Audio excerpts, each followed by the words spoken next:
तर आज न्यायची होती ॲक्टिवा गॅरेजला म्हणून फाटफाटीच उठलंय, चायचा टोप गॅसवर ठेवलाय आणि न्हाणी येत जाऊन आधी लाकडा कोंबलाय आणि वाईशेकान गाडीकडे गेलंय. गाडीचं कान पिळलंय. इदी इदी मनाची खोटी आणि गाडी भरधाव कणकवलीच्या दिशेने सुटली.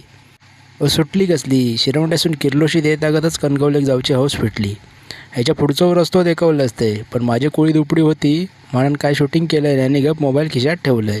तसंच पुढे जाताना गाडी फुसफुसवाल्यांच्या फुसफुसाचा आवाज येलो.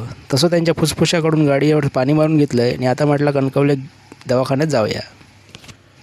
तेलीअळीतल्या जिकमड्यांच्या दवाखान्यात दिलंय. माका वाटला माझा पहिलोच नंबर असतलो, पण आधीच कोणीतरी 2 गाडी आहे टेकून घरात गेलो.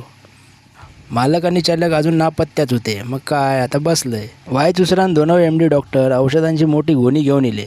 गावात ते का फावात असंच कोणतरी बोललो आणि माझाच नंबर पहिलो लागलो. पेशंट रोजचंच असल्यामुळे डॉक्टरांनी सरळ मुद्द्यागत हात घातल्यान आणि सगळा इसकून घातल्यान.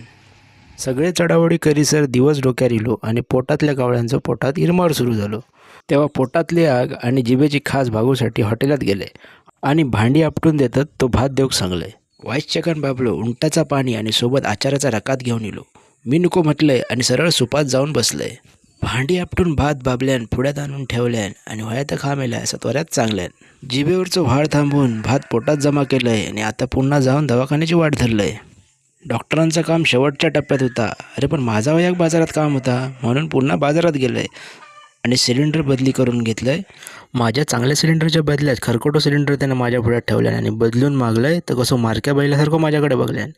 त्याची नजर बघून मिया मात्र भियालंय आणि ऊसवाल्या काकांकडे सरळ पळ काढलंय. ऊसाचा रकात खाऊन मी चाललंय घरात. माझा व्हिडिओ तर संपलो. आता तुमची पाळी येली. ह्या व्हिडिओक लाईक, शेअर आणि कमेंट करूची वेळ झाली.